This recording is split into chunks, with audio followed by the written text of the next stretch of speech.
Salam gila bola. Grup G Piala Dunia 2022 terdiri dari Brasil, Swiss, Serbia, dan Kamerun. Seleção dijagokan akan menjadi juara grup, tetapi siapakah yang akan menemani Neymar dan kawan-kawan ke babak 16 besar? Klik dulu subscribe agar kami bertambah semangat. Prospek lolos 4 tim grup G. Brasil adalah tim yang paling dijagokan lolos dengan persentase peluang mencapai 88% lebih. Tim kedua yang paling difavoritkan untuk lolos adalah Swiss, Granit Xhaka, Xherdan Shaqiri, dan kawan-kawan. Namun peluang lolos Swiss sebesar 49% tidak berbeda jauh dengan Serbia 43% yang diperkuat Aleksandar Mitrovic dan Luka Jovic untuk menyebut beberapa nama. Kamerun menjadi tim yang paling tidak dijagokan untuk lolos, hanya memiliki 20% peluang saja. Sementara itu untuk posisi 1-2 grup, Brasil tentu saja untuk urutan pertama, Swiss posisi kedua, dan Serbia ketiga. Posisi ranking FIFA untuk 4 tim ini. Kamerun yang antara lain diperkuat oleh pemain Bayern Munchen, Eric-Maxim Choupo-Moting, menempati urutan terbawah dari semua peserta grup G, posisi 43 dunia. Diikuti kemudian oleh Serbia, urutan 21 dunia, dan Swiss ranking 15 dunia. Brasil menduduki posisi teratas ranking FIFA dan itu sebabnya mereka dijagokan bukan hanya untuk lolos dari grup G, tetapi juga dijagokan melaju sampai ke final dan meraih gelar juara. Kelemahan dan kekuatan Brasil. Alisson Becker adalah salah satu menjaga gawang terbaik dalam dunia sepak bola. Di depan gawang hanya ada sedikit bek tengah yang memiliki kecepatan dan kualitas setara Marquinhos, bermitra dengan pemain veteran Thiago Silva yang berpengalaman, atau kecepatan lari dari Eder Militão. Brasil adalah sebuah tim yang bukan hanya jarang kebobolan, tetapi mereka juga jarang terlihat berkeringat karena berada dalam bahaya untuk kebobolan. Seleção juga mendapatkan nilai penuh dari berbagai opsi serangan mereka. Neymar memiliki hubungan yang baik dengan Lucas Paqueta, sementara beberapa tekanan diambil darinya oleh Richarlison yang juga bisa mencetak gol bagi tim, selain Rafinha dan Vinicius Junior. Brasil mungkin membiarkan mereka kebobolan beberapa gol, tetapi mereka bisa membalaskan gol dengan cara yang berbeda-beda. Kekuatan timnas Brasil tidak hanya terletak pada bakat-bakat individual, tetapi juga pada keseimbangan tim. Perhatikan bahwa Brasil memanggil sampai dengan 9 orang penyerang, selain 6 gelandang yang juga berpotensi mencetak gol. Formasi tim yang dipenuhi oleh penyerang memperlihatkan kekuatan terbesar Seleção. Kelemahan timnas Brasil terletak pada kemampuan para pemain untuk mengendalikan diri jika mereka dalam posisi tertinggal. Mari kita ingat 2 peristiwa. Yang pertama ketika mereka tertinggal oleh gol Angel Di Maria pada final Copa America 2021, pemain Seleção terlibat dalam banyak sekali pertengkaran di atas lapangan. Semua hal yang tidak berjalan sesuai keinginan mereka langsung ditanggapi dengan kemarahan. Ingat juga peristiwa saat PSG tertinggal 1 gol oleh Bayern Munchen pada final Liga Champions 2020, Neymar langsung kolaps. Permainan PSG hancur dan tidak bisa mengejar 1 atau 2 gol balasan.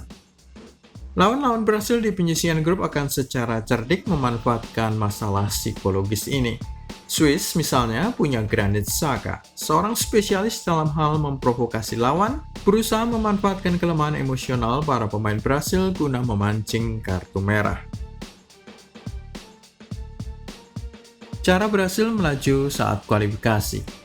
Brasil sama sekali tidak terkalahkan selama tahap kualifikasi CONMEBOL atau Zona Amerika Selatan, memenangkan semua kecuali 3 dari 17 pertandingan kualifikasi mereka. Seleção akhirnya memang kalah di kandang melawan Argentina pada partai final Copa America 2021, tetapi reaksi yang diperlihatkan oleh anak-anak Tite ini sangat bagus, dengan rekor mereka selanjutnya adalah 12 kali menang dan 3 kali seri, mencetak 38 gol dan kebobolan hanya 5 kali. Jejak Swiss dalam mengalahkan raksasa bola. Mari kita kembali ke Piala Eropa 2020 yang diselenggarakan 1 tahun terlambat pada 2021. Prancis memiliki status juara dunia saat mereka datang ke Piala Eropa 2020, tetapi coba lihat siapa yang menyingkirkan mereka? Swiss. Pada babak 16 besar dengan cara adu penalti setelah berhasil memaksa Le Bleu main 3 sama selama 120 menit.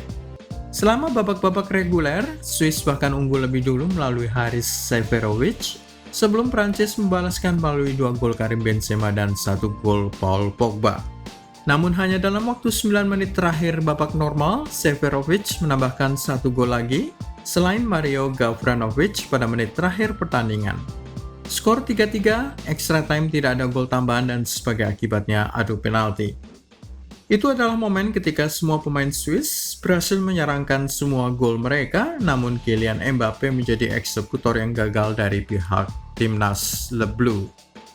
Selain itu, pada tahap kualifikasi Piala Dunia, zona Eropa, Swiss berhasil memuncaki grup C, 2 poin di atas raksasa Italia dan memiliki selisih gol yang lebih baik daripada Gli Azzurri. Skuad Roberto Mancini pada akhirnya tersingkir saat playoff. Jadi Manuel Akanji, Granit Xhaka, Denis Zakaria, Xherdan Shaqiri, Breel Embolo, dan Haris Seferovic akan menjadi masalah bagi timnas Brasil jika mereka tidak berhati-hati. Timnas Serbia.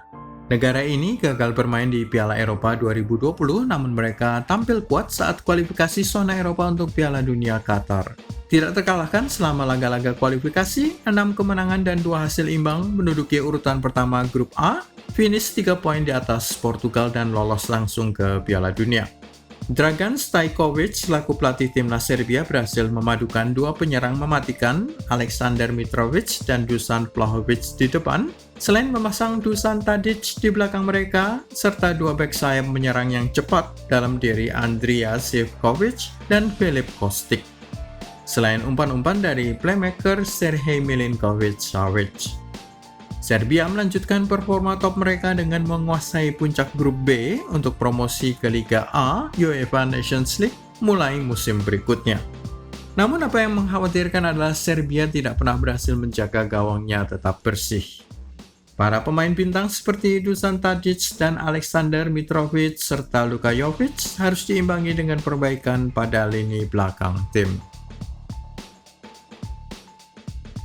Timnas Kamerun.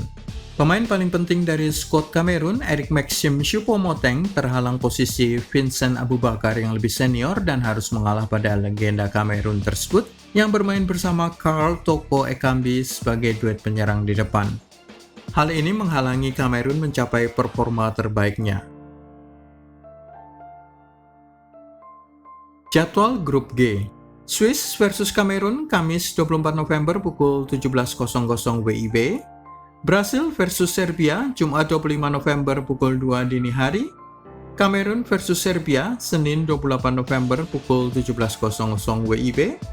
Brasil versus Swiss, Senin 28 November pukul 23.00 waktu Indonesia Barat. Serbia versus Swiss, Sabtu 3 Desember pukul 2 dini hari. Dan Kamerun versus Brasil Sabtu 3 Desember pada waktu yang sama jam 2 dini hari.